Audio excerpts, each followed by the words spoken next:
Hey everyone, been a while hasn't it? How you all doing? So every time I walk into a Games Workshop store, I see the Knight Castellan and it really does speak to me in terms of what I want to do as a hobby. Now, the Knight itself on the box art is for House Terran, and you can see here on the back that it does look pretty awesome in terms of colour scheme. But for me personally, I've got far too many blue units and I think I'm going to go with something a little bit different. And I'll show you what that is in just a moment. Now it's going to be House Hawkshroud. Now I realise that the model on screen is different to what's on the box, but I do like the colour scheme overall, so I'm going to try it. Now I have built and primed the entire model, and as you can see I've left many parts unconnected, so specifically the legs here, the body itself, the arms which the weapons are on, and making sure that I can get in to get all of the individual pieces and all the detail inside of there. Now I didn't super glue it on because I wanted to remove it, and as well with these, I don't really know what you call them, the kind of shoulder bracket mount things, they just slide off really easily. So again, just taking them off so you can get into all the nice detail inside. You don't have to do that if you don't want to. Some tutorials just leave it all fully connected as a one base unit, but for me, as I say, I want to make sure that I can get into the base detail and get some nice detail in there for you all to see. As well, I've decided to keep the head separate. Again, I know some people put it on the model, but I want to keep it off for the moment. I've also gone ahead and magnetised the actual faceplate so I can take it on and off as needed. Now, as I said, I've assembled and primed all of the armour pieces as well. So that'll be the two shoulder mounts, the exhausts that go on the back of the model itself, the chest plate, the metal loincloth, bit that go on the front of the shins, the two bits that go on the arms above the weapons, the kind of hood that goes above the head, the two bits that go on the thighs, and finally the little bit that connects the head to the body. Now the actual carapace that goes on top of the body here, I've mostly fully assembled it, but what I've decided to do is magnetise all of the weapons, including the front bolter bits, including the little sight things on top, just to make it a bit easier to paint. And if I do want to go ahead and make sure I can pivot around, I can do that as well. So essentially, that's all the little bits you need to do if you want to follow along with this tutorial.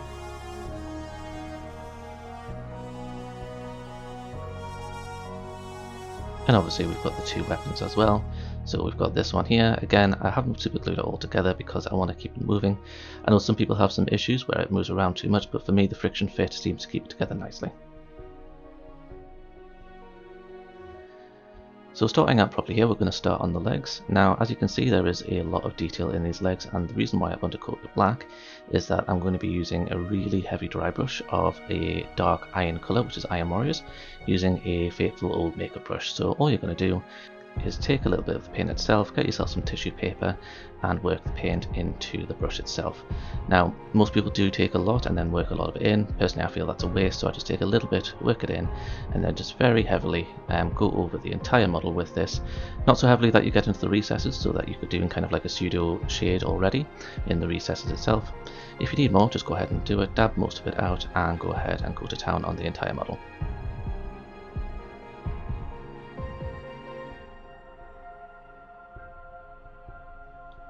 Now that that's done, you can see here that the dark metal appearance has really come and shown all of the detail on here, and because I didn't go too heavy on it, you can see that all of the recesses are in there as well. Now you will see as well that there's some places that you'll not get. Don't worry about those. As I say, it's kind of like a natural shading, so that places where you don't want the metal to be will stay dark, creating a kind of pseudo shadow that you won't be able to see otherwise. Now we're going to move on to making that detail a bit more prominent. We're going to move on to a slightly lighter silver, which is Leadbelcher. Again, same application, just put a little bit on your brush and work it into the bristles, and then you're going to make the detail stand out a bit more.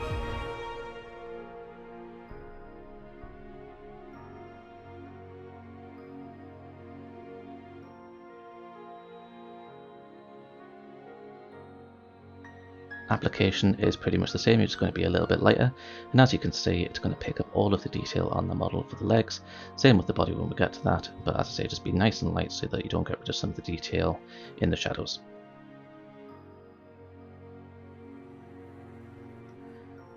Now, as you can see, with both the Iron Warrior and Lead Belcher on there, it's really brought out all the detail for the metal itself. But now what we're going to do is get rid of the overall dull colour of just silver and make it a bit more visually appealing. Now the way that we're going to do this is that we're going to pick out some key details, so it's going to be things like these pistons, covers for vents and things like that, maybe some of the rivets, these skull iconography things, and basically any detail that you want to make a bit more pronounced. What you want to do really is put some kind of style guide either on paper or just keep it in your head and see where you go with that. Now for me, these kinds of details, on the guide itself for the colour that I showed you before, is a silvery kind of goldy colour, so I'm going to use this Cryptek colour, and using a standard hobby brush I'm going to put that on there. So just get it onto a palette, roll it down a little bit and just pick out the details that you want to be this colour.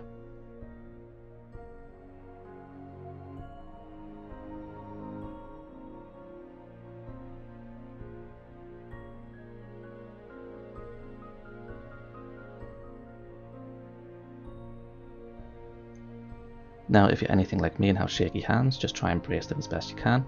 Wouldn't worry too much about being neat, just try to avoid the deep recesses like that oval shape in the centre there, and try not to get rid of any of the darker shadows that you built up already. Now it is entirely up to you which bits you want to do. As I say, I'm going to do these piston covers, the skulls, some of the bolts and rivets, and some of these cables as well. Don't need to worry too much about being neat. As I say, we're going to come back and do some shading later to make sure that we get some of the shadows back that are going to be lost on this super fine detail. As I say, just work your way through and just be as creative if you want. Do as little as you want or as much as you want. It's entirely up to you.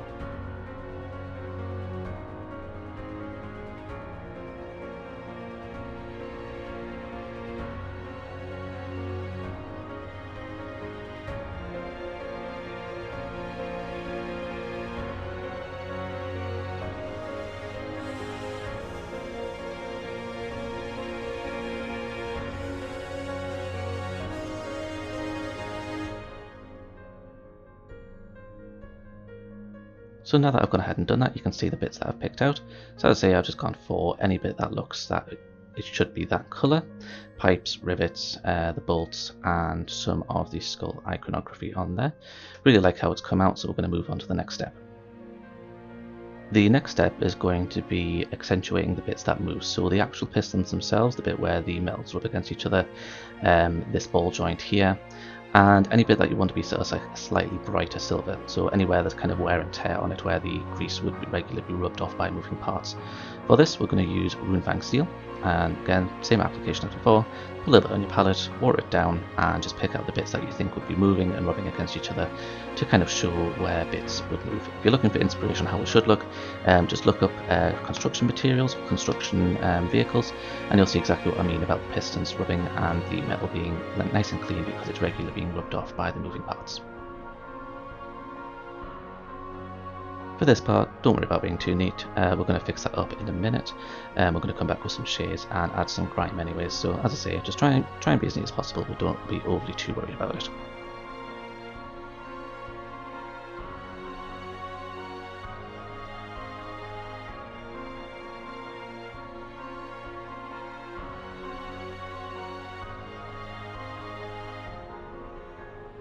Now, as you can see, the silver has brought out all of those pistons and the ball joint as well, and any bits where metal would rub against each other and naturally clean it off as the grease goes back and forth.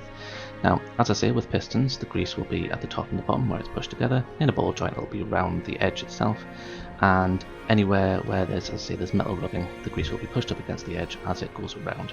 Now, in terms of grease, we're going to be using Agrax Earthshade to simulate that effect. Same as before, put a little bit on your palette. Don't necessarily need to water this down if you don't want to. I'm not going to. I'm just going to take it neat from the bottle, and then we're going to move around and just do the edges of that brighter silver, as I say, just to simulate the grease being moved.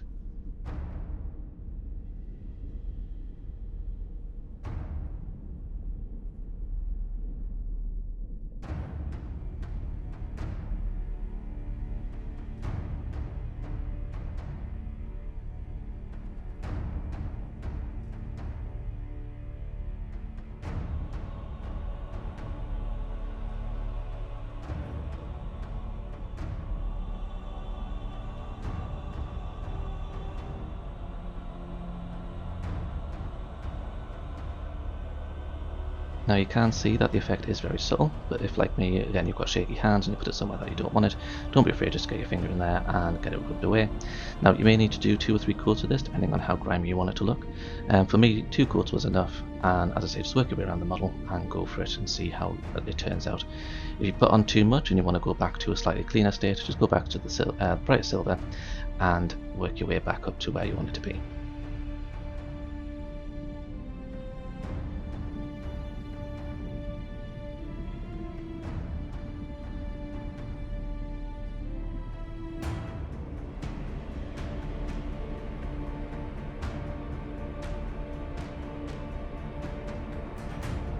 And that's pretty much the legs finished now. So in terms of getting it all done, as I say, you can pick out any details that you want, adding in where the moving part is, make them nice and shiny, where metal rubs against each other, and anywhere where the grime might accumulate, put that in as well.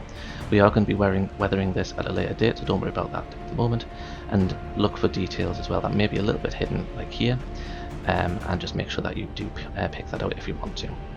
Now, as I say, that's pretty much the legs done, so we're going to move on to the body. It's going to be exactly the same picking process, and we're going to be picking out the details as well. Now, as I say, I've left some of the parts off so I can get into some of the extra detail. May not be necessary if you don't want to go into that type of trouble, but for me, as I say, I want to make this look really good.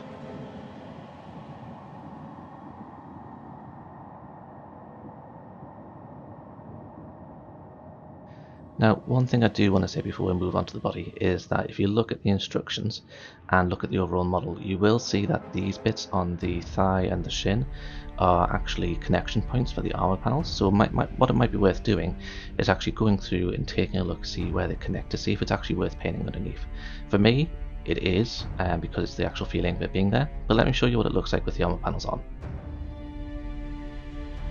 So as I say, shin and thigh pieces on there. Now you can see some of the detail that we have painted is now being covered, along with the loincloth there in the middle. Again, not necessary if you want to paint the bits underneath or if you want to have them on entirely, but for me, I want to have them there as well. I'll say we're going to move on to the body next. Again, just taking a quick look at the detail, you can see it's nice and sharp. Now, again, it depends on if you want to build it up or not. I'm going to keep these parts separate and ensure that they are painted exactly the same way as the rest of the skeleton. And because they are painted the same way, I'm just going to let you enjoy the music. I'm going to quickly whiz through and show you how I did it.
Now that I've got all the bits that we had done on the bottom in exactly the same way as the top here, you can see here that I've done the reactor covers, the panels here on the back of this tank, all of the little covers, and anything to do sort of like heat exchange I've done in this kind of coppery silver colour.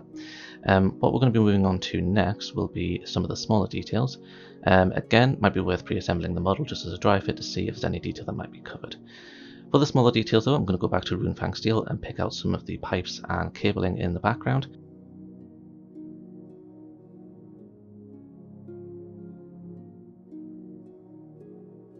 nothing really special about this application, just try and be as steady as possible. Some of this detail is very small and it looks big on my screen, but if you actually take a look at the model, it is absolutely tiny. So again, think about the style guide in your head or on the piece of paper you may have. Anything like this you want to try and cover in the same colour just to kind of keep it consistent across the whole model.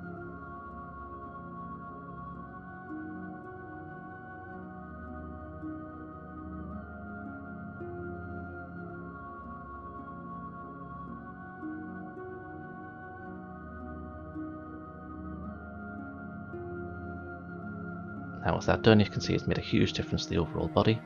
Again, you can do as much or as little as you like. I've just picked out all of the little cables and all of the pipes I could see, and making sure that it is consistent across both the body and the legs. Now with that done, I'm going to put that aside. I'll keep it nice and safe on top of the legs, and I'm going to go ahead and do exactly the same things here on those shoulder brackets, the exhaust ports and the head. So you can see here the actual plating on the exhaust I've done in that coppery colour. Two little details here on the shoulders and on the head itself. Once I get it into focus, you can actually see that I've done the heat ports there as well. Now it all put together, I had to use some super glue, and you can see here that I have to glue here. It won't go left and right, but it will go up and down. So again, entirely up to you if you want to do that. For me I had to, otherwise it wouldn't actually stick on. And with the shoulder plates on there, you can see it is covering some of the detail. So again, it might be worth doing a dry fit to see if it's worth the hassle for you doing it. But for me, as I say, I want to make sure this detail is nice and pronounced. And just to let you know on the legs as well, I did go back and do a little bit more, picked out some more of the rivets, some of the panel covers and some of the cabling, again just to keep the model consistent. Again, some of this detail may not be shown on your model, but if you want to go ahead and do it, go for it. I certainly won't complain. Now what we're going to do next is we're going to just be adding some of the shade back in where we've accidentally gone over, using Agrax Earth Shade and Null Oil. Again, nothing really special about the application, you're just going to be going where you may have gone over, making sure that the shadows and shading is back in, and I'll show you exactly where I've done it on my model.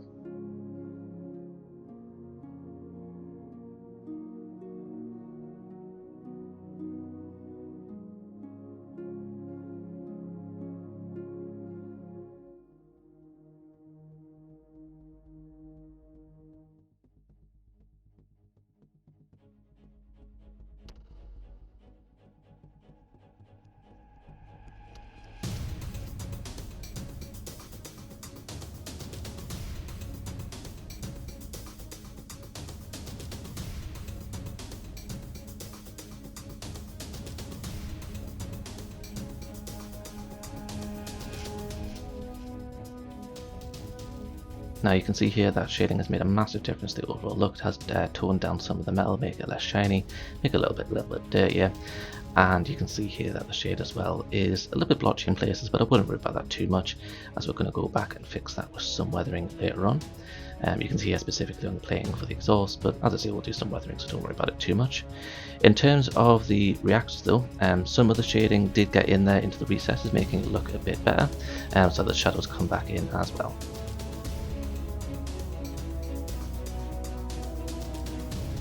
Now the only non-metallic part that is on this model really is the Adeptus Mechanicus symbol here on the back of the two reactors. It is a cog and skull. Now it is flipped in terms of the cog is black-white and then the skull is white-black, but I have seen both variations, so I'm not 100% sure which one is the correct one. In terms of the white colour, in quotations, we're going to be using Grey Seer, and I'll be applying that in a moment and I'll show you how I do the variation.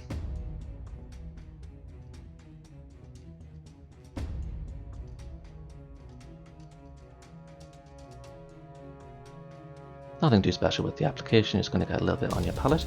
Thin it down with some water so it's nice and smooth, and then as I say, we're just going to cover the whole of the skull and the whole of the cog in that Grey Seer.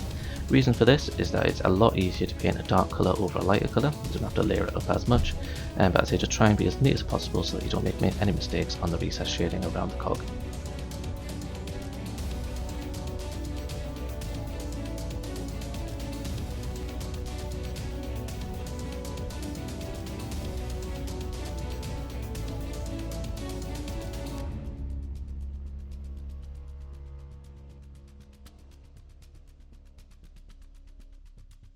Now, as you can see, it is looking a little bit patchy, so I'm going to go ahead and do two very thin coats.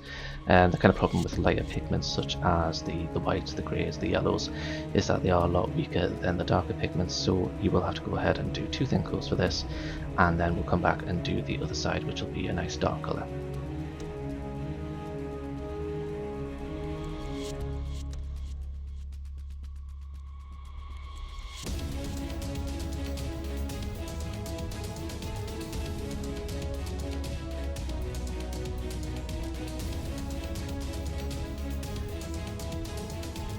Now that we've got ourselves a nice solid grey there for both the skull and the cog, we're going to come in with our darker colour, which in this case is going to be Corvus Black, and we're going to be doing the split down the middle for the cog and then the opposite split for the skull itself. Now, in terms of the actual application, the only advice I can really give you is just raise your hands as much as possible, use a nice thin brush and thin the paint down more as usual, and try and get as much of it off the brush as you can without drying it out. And again, just try and be as neat as possible. I'm going down the centre of the skull, which is what I'm going to do. Do the line first, and what I recommend as well is that the side that you're doing is the side that you're painting. So what I mean by that is the side that you're doing is the side that you've got your paintbrush in. The reason being is that your natural tendency when you're brushing is to paint in the direction of your hand. So if you're wanting to do fine detail work like this and create a split, make sure that you have the right hand side of whatever you're doing on that side as well. As I say, my variation here is for the cog black white and then the skull white black. But what we're going to do to pick out some of the detail and make it a bit more pronounced is we're going to do some null oil in the recesses and pick out the rivets as well, just to kind of accentuate that detail.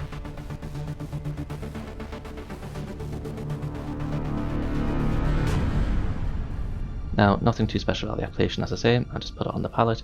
Don't water it down myself, I just take it neat, but I don't put too much on the brush to overload the detail.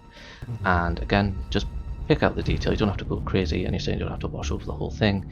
But as I say, just try and be careful and not overload the detail.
Now with that shading done, you can see it's really brought out the detail, it made the shadows a little bit darker and made the overall colour pop out a bit more.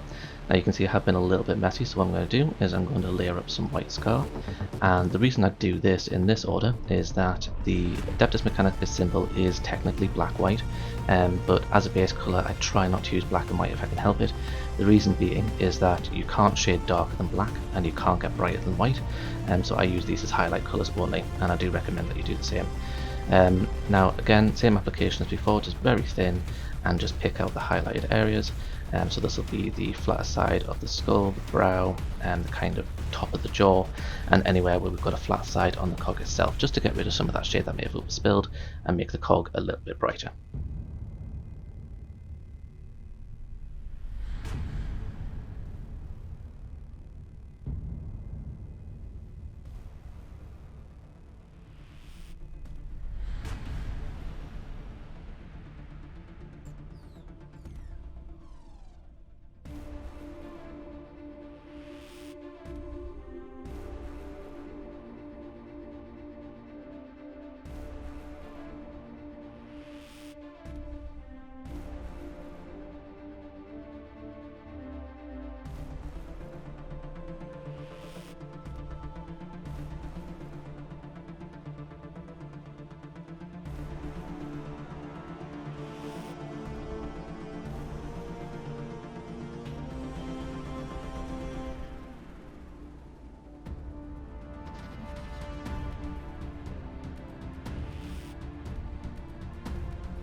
Now, you may have noticed before that I coloured in the lenses and eyes of the head in a bright silver colour, that's Stormhost Silver. So I say it's both the left and right eye and these two little lenses here in the middle. Now, what I'm going to do to make them a nice bright glowing colour is I'm going to use the technical shade Tesseract Glow, which was part of the new Indomitus set. Give it a really good shake because this paint is notorious for separating. I've actually got one of those vortex mixers off to the side, which I'm using now. And all you're really going to do is you don't really need to worry about being particularly neat with this. Just try and stay inside the lines, as it were, and make sure that it has got a nice full covering.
And that is the legs, head and body done. So as I say, this is the first part of a 4-part tutorial. You can see here that the detail is nice and accentuated. Even the bits that you may not be able to see in the future, they will be there, so anyone that gets a nice close look at it will be able to see it. Just to kind of give you a short preview of what we're doing next, which will be the weapons, once I eventually get it into its socket. This is what the model will look like with both the left and right weapon in place. Now, as I say, my model does actually work quite well with a friction fit. I may attach the legs to the body with some super glue, but I do want to be able to have pose it as well, so I'll decide what I want to do with that in the future. But as I say, the model itself, I really do enjoy it. The whole process took a couple of days, I would say, in terms of actual work time. It actually took a couple of weeks on and off. But as I said, it is a really nice model, and if you do want to get into this part of the Warhammer community, definitely worth it, especially when you want to go up to Adeptus Mechanicus.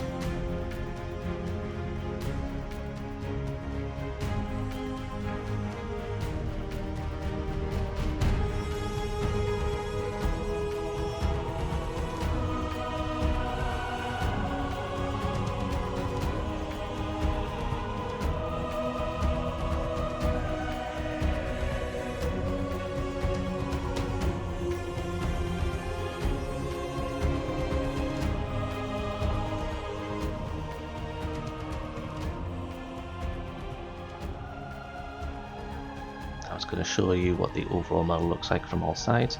As I say, I wouldn't worry about mistakes at this point. If you've done maybe a little bit of overshading on some parts, some bits look a bit blotchy, we can fix that in the weathering stage, and when we get to that part I'll show you exactly how I'm going to fix those. As I say, next part will be the weapons, and I hope you come back for that. That should be out in a few weeks, and we'll go from there and make the rest of it look pretty cool.